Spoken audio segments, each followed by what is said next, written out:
So Scott, you in the last segment talked a little bit about the correlation between surfing and fly fishing and how that actually worked to your advantage, and you've been able to take that experience and grow that into a career.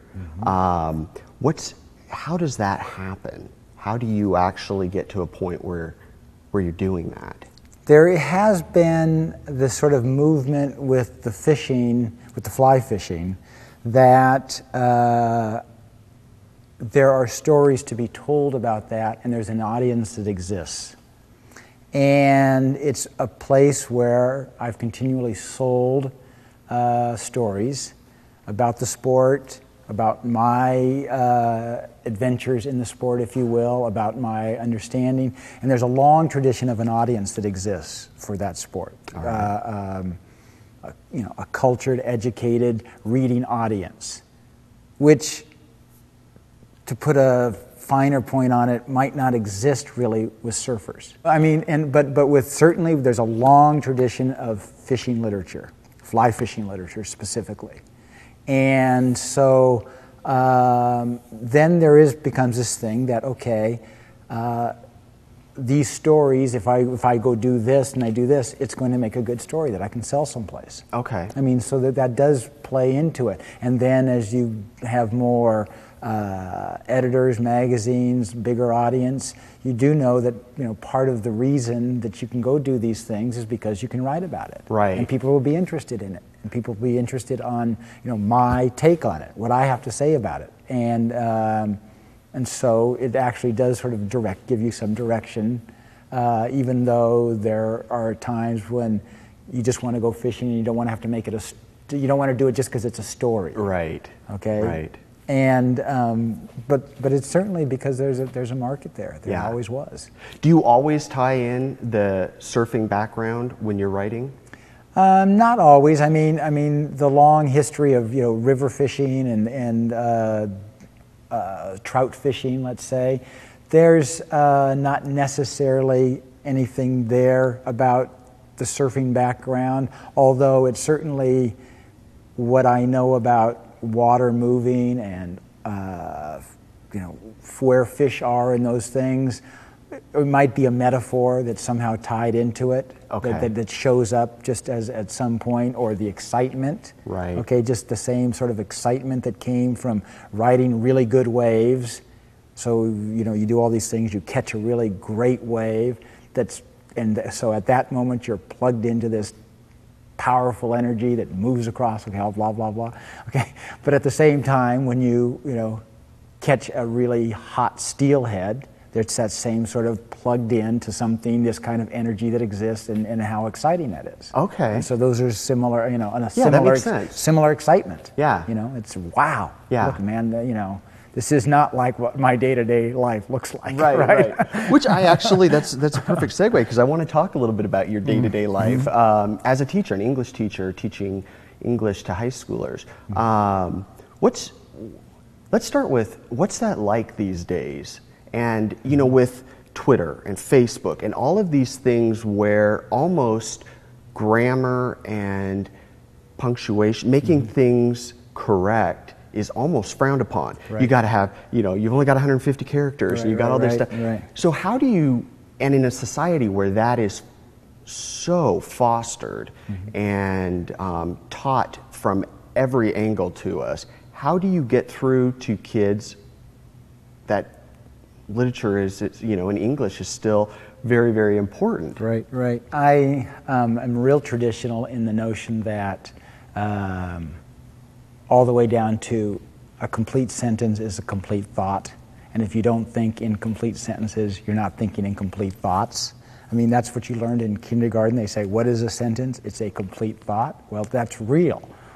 Okay. Do your students grasp that these days? Well, I mean, they do in the sense that, but I have to repeat that, and I have to, hold them accountable to certain things in the sense that this is what I want.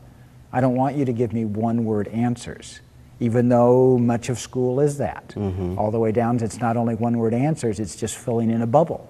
Yeah. And so a kid says, what's the answer? And the other kid says, B. I said, well, that does nothing for you.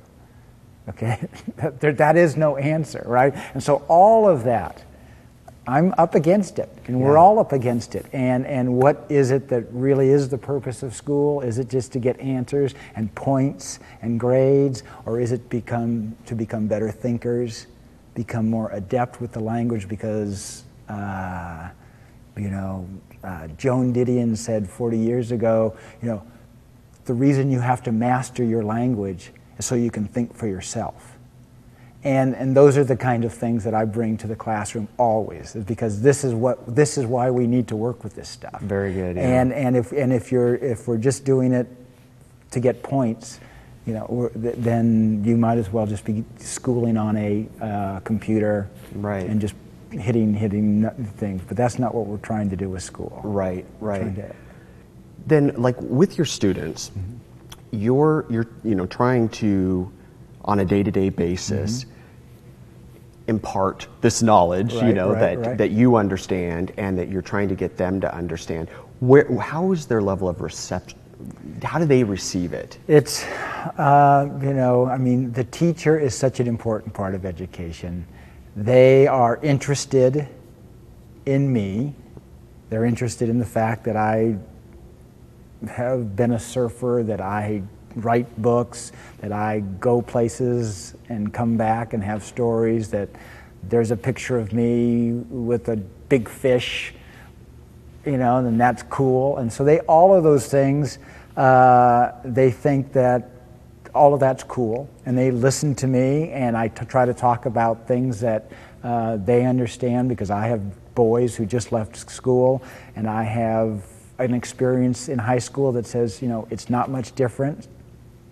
When I was there, what we thought about is very similar. This class could be my sophomore class, if you can believe that, kids. And they're sort of, whoa, no. And I said, no, really.